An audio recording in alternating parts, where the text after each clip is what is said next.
For more discussion on Europe's refugee crisis, we are joined in Beijing Cui Hongjian, Director of the Department for European Studies at China Institute of International Studies. In Brussels, we have Mr. Pieter Cleppe, who is head of the Brussels office of the Open Europe. In France, we have Mr.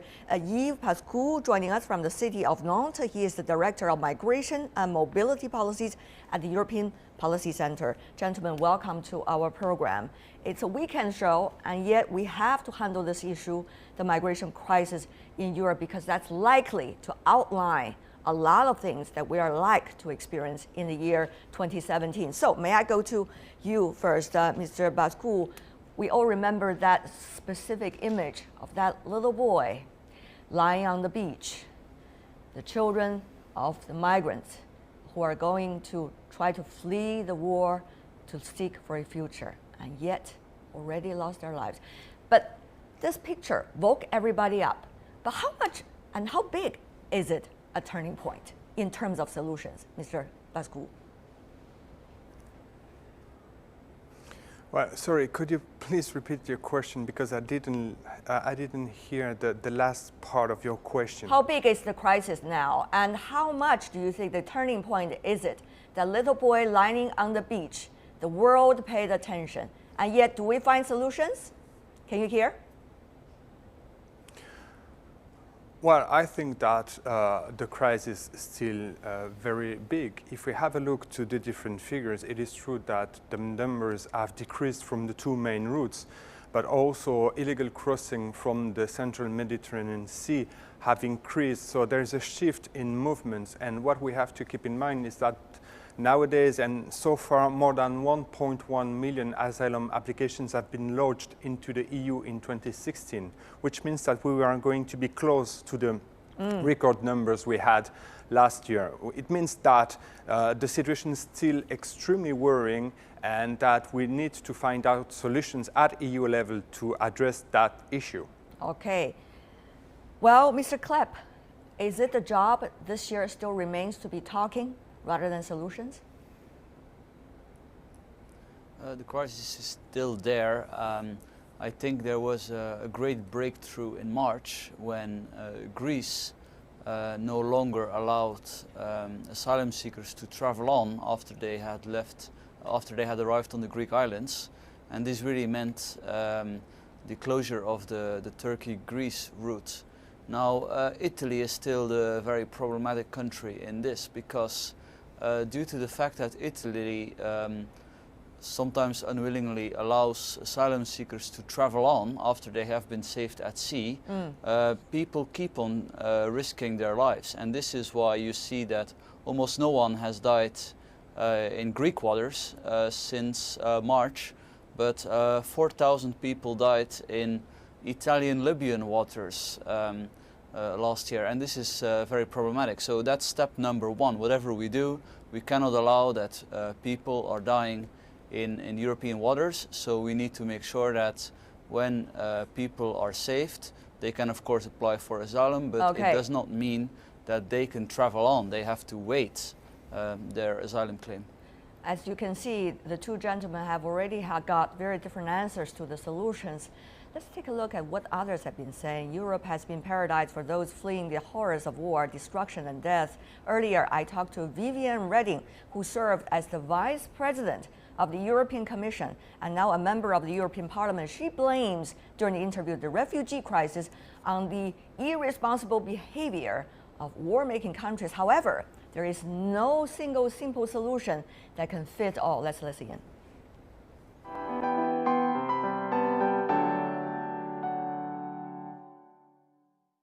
People are not fleeing because they like to flee. Right. They are fleeing because they cannot survive. But the question is, what can European countries do about this? I think that European countries have to take them up, as many as we can, have to integrate them into our schools for the young children, because I have been discussing with many of those, and they say, we would like to go back to our country. Our country is the most beautiful in the world, but unfortunately we can't live them there anymore. So we must give them a second home, we must train their kids, and we must prepare them that one day, if they want, they can go back. About the fight going on among countries as to how many they should take and they can take. What do you think is the number, and how should the number be shared? Well, I think one cannot speak about the numbers, because these are people who are fearing for their life. And then we speak about a human reaction. Can we leave these children die? Can we leave these parents die? No, we can't. But I do believe that something is starting to be difficult in Europe, and that is solidarity. I think that in those difficult moments, each country of the European Union has to do its share by the way it can, by the space it has, by the money it can afford in order to give to those, and it has been to be done in European solidarity. It's an exceptional time in the history of mankind. But at this moment, Ms. Reding, you know that Germany is taking up most of the proportions, and while other countries, for example, the UK is willing to take up none, and also, for example, Romania and some of the other countries, they had their previous history of dealing with immigrants and minorities, and therefore they are willing to contribute zero. So what to do? That is exactly when I speak about solidarity, what I mean. Well, you are a part of a family, and you have signed treaties in order to be in that family. And in a family, you know how it is. You have all kinds of people in a family, but you have to do things together. And most of all, you have to work with the rules. You cannot have an anarchy in a family. You cannot have cherry picking in a family. When the meal is served, the whole family goes around the table.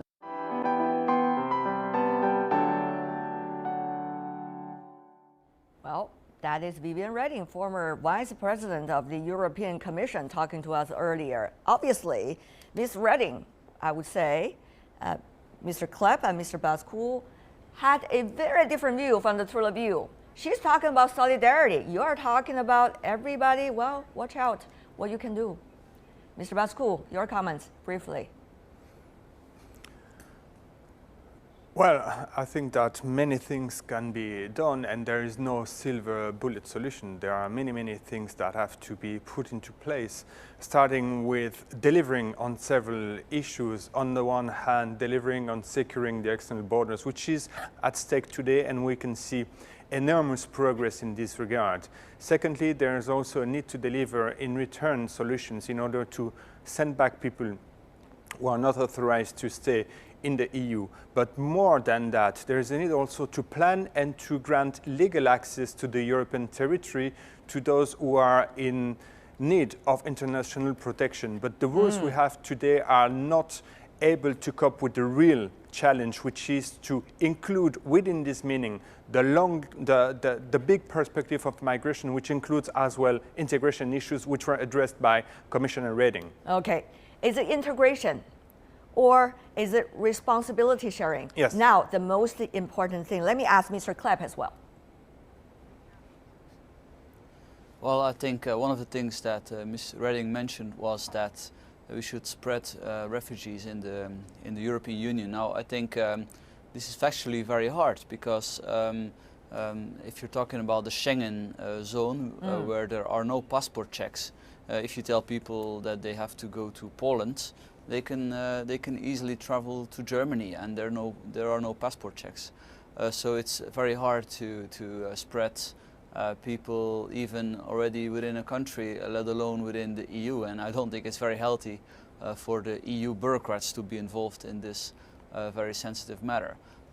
What is important is indeed to guard the external border, not just for Europeans, but also for those people that are dying at sea. But I think, you know, the challenge is so big. There are 60 million refugees in the world, and then I haven't even talked about the economic migrants. So you need to think of more out-of-the-box solutions. I think it's really simplistic if you say, oh, Europe has to take everyone. Well, probably you have to have an attitude first before you have a solution, or you need to figure out solution before you have any attitude. I think that's a crucial issue.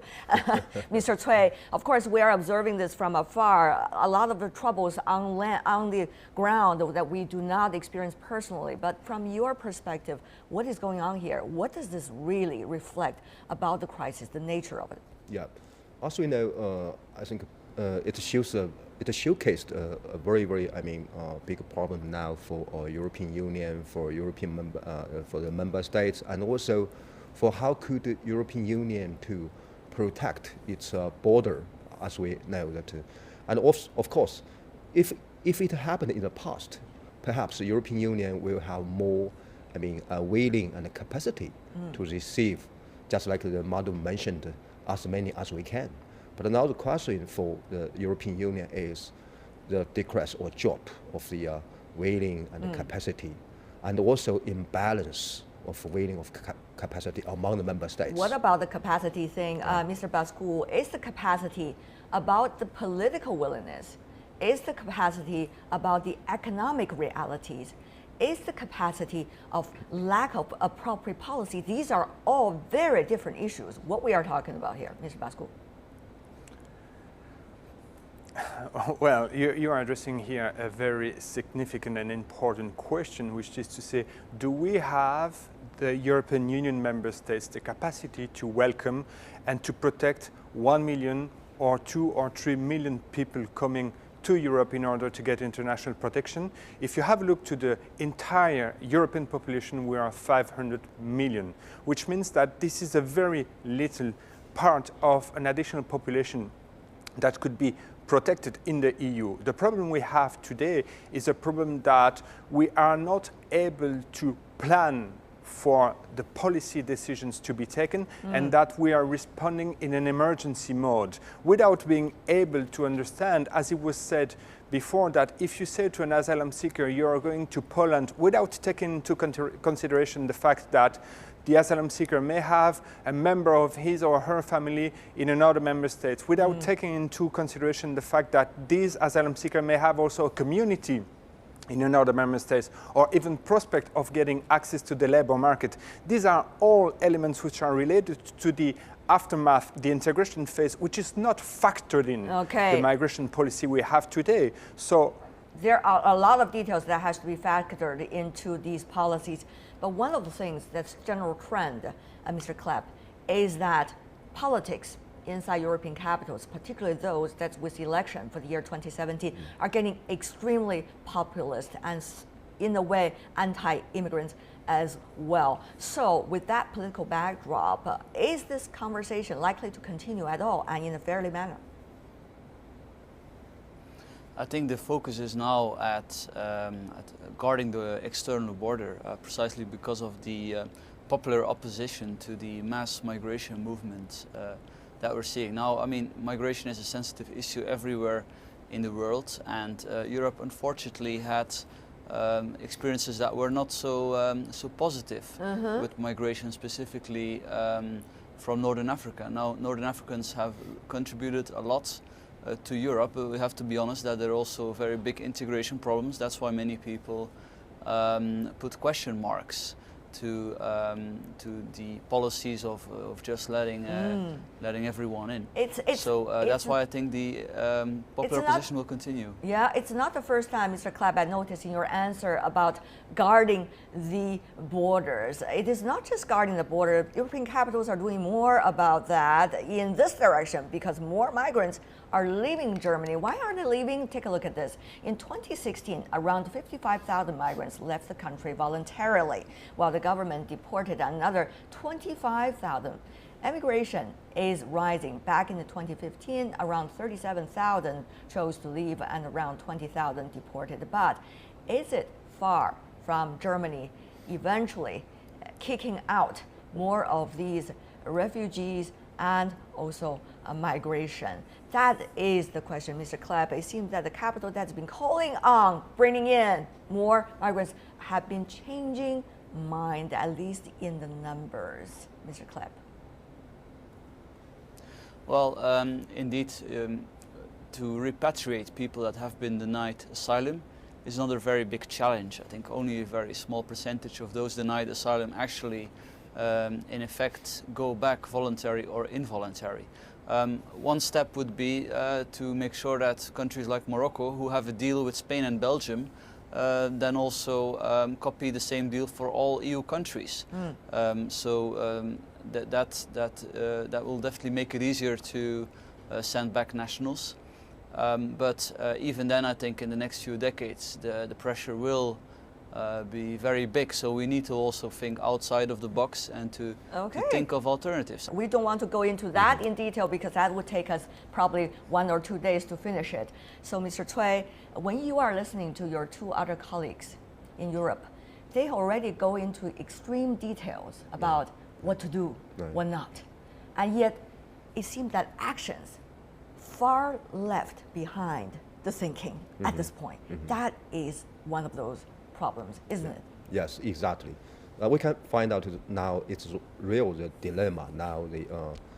If we're looking for, if we are trying to looking for a solution for this European refugee issue, but now, as we know, so far it's very, very difficult for European Union, for most of our member states, to look for a comprehensive solution, and which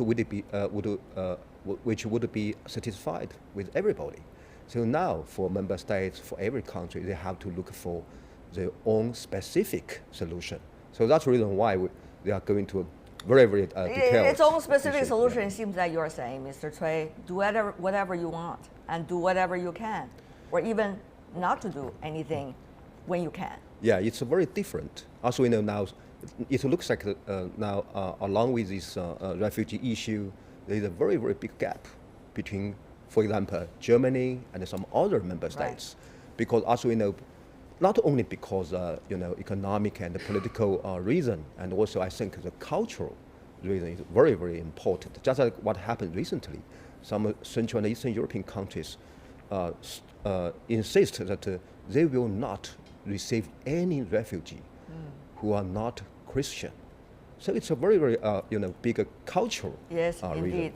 Mr. Cleppe and Mr. Pascouau, before we go, I do really want to have your comments. Mr. Pascouau. Right.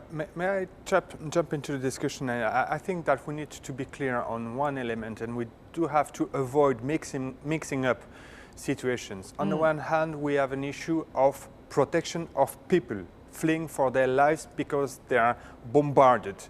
So this is our duty, our legal, historical and moral duty to organize protection, whether into the European Union or also outside of the EU in collaboration with Turkey, Lebanon and Jordan and other countries. This is one part of the issue, and protection is something, it's a part of fundamental and human rights. And on the other hand, we have to deal with what we call migration or economic migration, and here we have to manage migration.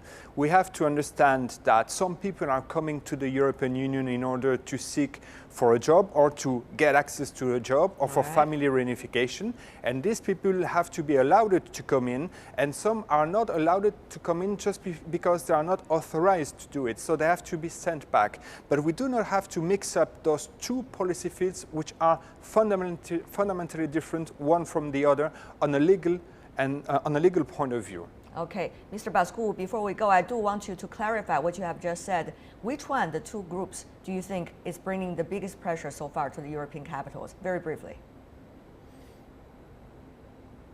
Sorry, which one of the two groups?